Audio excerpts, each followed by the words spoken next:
हम अपनी next poem पे हैं dust of snow class 10th। ठीक है, तो लेट्स स्टार्ट।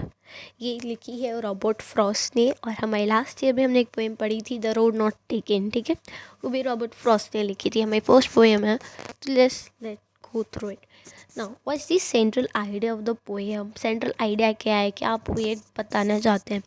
तो इस पोएम से पोएट एक्सप्रेस करता है कि हमारी लाइफ में क्या छोटी छोटी चीज़ों का सिग्निफिकेंस है एक के मूड को चेंज करने में। Through this poem, we get a message that we should hope for the best even in the worst of situations. We must also remember that nature and its objects have the ability to make one happy and come out of hopelessness. Okay. The way a crow shook down on me the dust of snow from a hemlock tree. This is stanza number 1. Okay. They are just two stanza, a small poem. Okay, now shook में shake, वो हिलता। Hemlock tree एक poisonous tree होता है जिसके small छोटे छोटे white flowers होते हैं। ठीक है, in this stanza the poet remembers a small incident that changed his mood. एक अपना छोटा सा इंसिडेंट याद करता है जिसकी वजह से उसका मूड चेंज हो जाता है। Once the poet was in a depressed mood and was hopeless. वो डिप्रेस्ड होता है एक बार, और बहुत ज़्यादा उसका मूड काफ़ी ख़राब होता है, और वो खड़ा होता है। ये नहीं पता हमें क्लियरली वो खड़ा होता है या जा रहा होता है हेमलॉक ट्री के नीचे से, मगर तभी suddenly a crow sitting on the tree shook it and some powdery snow from the tree fell on the poet.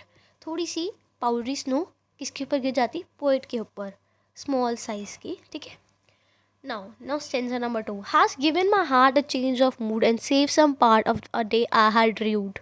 Rued मतलब held in regret, पूरा दिन मेरा बेकार regret के अंदर गया, मैंने कुछ नहीं किया और वो मेरा दिन बच गया। कैसे? ठीक है, the powdery snow जो गिरी थी which fell on the poet changed his mood to happiness. happiness में उसका बदल गया मूड, अच्छा हो गया। Earlier कैसा था वो? डिप्रेस था, सैड था।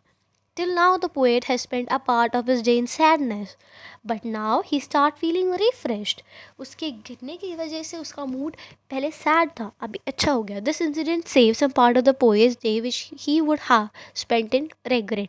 जो regret में बिता था, जो उसने बिताया रहा था, वो उसका बच गया, आगे का नहीं, regret में, sadness में नहीं गया, और उसका दिन बच गया पूरा। ठीक है, जितना भी था, और उसका मूड चेंज हो गया and he was feeling refreshed.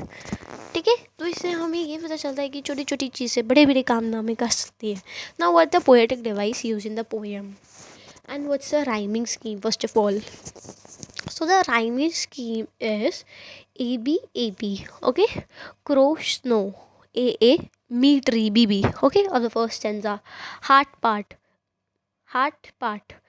Heart A, mood अलग है, मूड र्यूड। हाँ, so it's same A B okay, heart part mood rude. Okay, now symbolism, what's the symbolism?